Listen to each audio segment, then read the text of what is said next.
తెలంగాణ ప్రభుత్వ పాఠశాలలో చదువుతున్న లక్షలాది మంది విద్యార్థులకు గుడ్ న్యూస్ చెప్పింది కాంగ్రెస్ ప్రభుత్వం. రాబోయే విద్యా సంవత్సరం నుంచి ప్రభుత్వం మరో సంక్షేమ పథకాన్ని ప్రవేశపెట్టేందుకు సిద్ధంగా ఉంది. ఇప్పటికే మధ్యాహ్న భోజన పథకం కొనసాగుతుండగా ఇప్పుడు ఉదయం అల్పాహారం కూడా అందించేందుకు విద్యాశాఖ చర్యలు ప్రారంభించింది. ముఖ్యమంత్రి రేవంత్ రెడ్డి ఆదేశాలతో తమిళనాడు మోడల్ను అనుసరించి రాష్ట్రంలోని అన్ని ప్రభుత్వ పాఠశాలలో ఉదయం అల్పాహార పథకం అమలు కానుంది. దీనికి సంబంధించిన పూర్తి ప్రణాళికను పాఠశాల విద్యాశాఖ అధికారులు రూపొందించి రాష్ట్ర ప్రభుత్వానికి సమర్పించారు. రాష్ట్రంలో సుమారు 25,000 ప్రభుత్వ పాఠశాలలో 17.5 లక్షల మంది విద్యార్థులు చదువుతున్నారు. వీరందరికీ అల్పాహారం అందించడానికి సంవత్సరానికి సుమారు 400 కోట్లు ఖర్చవుతుందని అంచనా. ఇందులో కేవలం ఆహార ఖర్చు 360 కోట్లు, వంట సామాగ్రి, గ్యాస్ పొయ్యిలు, నిర్వహణ తదితర ఖర్చులు కలిపి మొత్తంగా 400 కోట్ల రూపాయల వరకు చేరుతాయి. బ్రేక్ఫాస్ట్ మెనూలో వారంలో 3 రోజులు అన్నంతో పులిహోర, వెజ్ బిర్యానీ, కిచిడి వంటకాలు, మిగతా 2 రోజులు ఉప్మా, రవ్వ కిచిడి వంటి అల్పాహార పదార్థాలు ఉండనున్నాయి.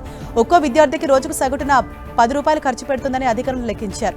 రోజుకు సుమారు 16 లక్షల మంది విద్యార్థులు అల్పాహారం పొందుతారని పరిగణనలో రోజువారీ వ్యయం 101.6 కోట్లు అవుతుందని